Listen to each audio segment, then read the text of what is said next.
Hi, welcome to Lecture 5 of Algorithms. So today we're going to be talking about some actual algorithms, right? So we'll do an analysis of a recursive algorithm. It may be one that perhaps you've seen before, but it's kind of a fun one, and we can use it to illustrate some concepts. In particular, we can use it to illustrate how you go from an algorithm to a recurrence relation, and then we'll use it as an opportunity to practice solving recurrence relations as well. Then we'll analyze a non-recursive algorithm. It'll be another very, very simple one, but we can use this non-recursive algorithm to prompt questions of best case, worst case, and average case, and talk in some level of detail about what are the challenges we might run into there. So without further ado, let's talk about the Tower of Hanoi. So this is it's a classic kind of mathematical puzzle. Something that perhaps you've seen in one of these Reader's Digest puzzle books or something like that, and it goes like this. You have 3 pegs. 3 is the typical number of pegs, and you have a number of disks of different sizes that sit on the pegs. So when I give you the problem, kind of the starting point, it looks like this. And let me draw my disks in a different color. So my disks are all different sizes, and I'll just draw it with 3 disks in this case. And they're all different sizes, and there's some rules associated with this, right? And the first rule you have to know is that you can't put a larger disk on top of a smaller disk. Okay. So the goal of the Tower of Hanoi, here, let me write this just so that no one's guessing about how this is spelled. The goal of the Tower of Hanoi is to move the stack of disks from one peg to another peg. And I don't really care what other peg they go to. I just want to get them moved. So the rules are the following, right? Rule number 1 is I can only move one disk at a time. So here are my rules. Only one disk at a time.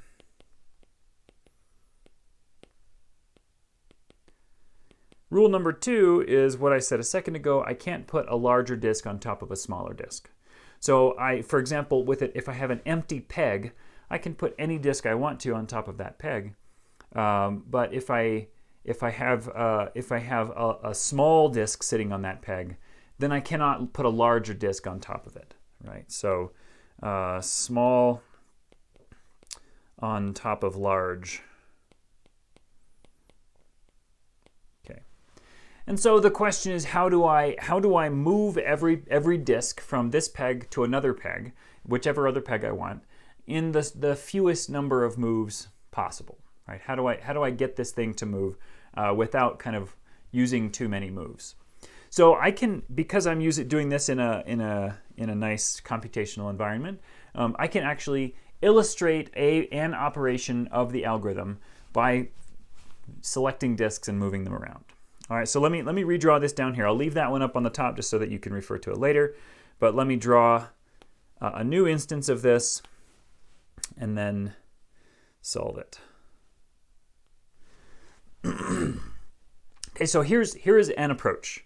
And let's try to think, as I'm working through this, let's think about what it would take to replicate this in an algorithm, right? How would you codify the thing that I'm about to do?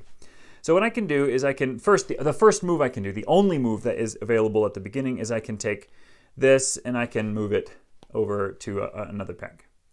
So now once that's done, there's only 2 moves that are really available to me. Aside from the trivial move of just taking that one peg and moving it back, I can either do something with this peg, with this disk, or I could do something with this disk. So let me do something with the disk I haven't moved yet. And the only place I can put it, I cannot put it here because that would be putting a large disk on top of a small disk. So I'll put it here on this empty one. Okay, so now I have all 3 of my disks spread out nicely. And now how many moves, by the way, how many moves have I made? I've made 2.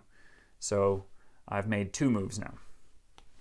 All right, so what's the next thing I can do? Well, I cannot move this one.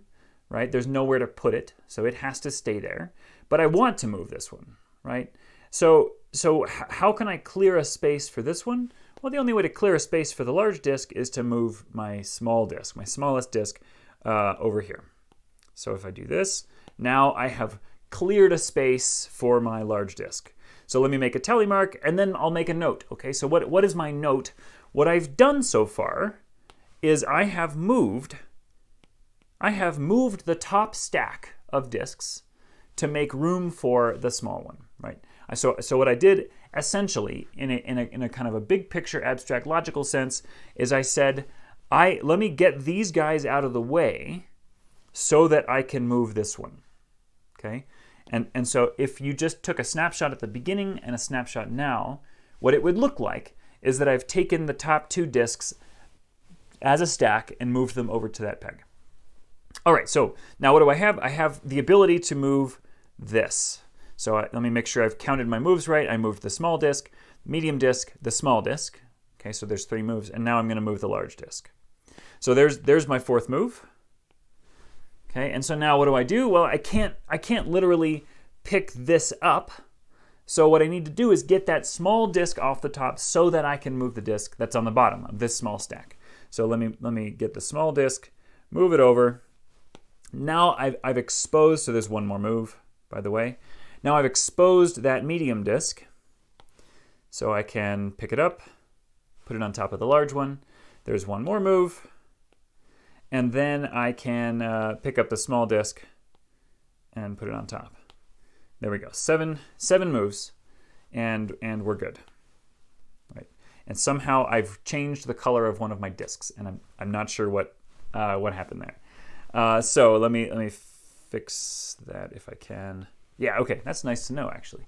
So there it is. There's one pass through a procedure for moving a stack of disks from one peg to another.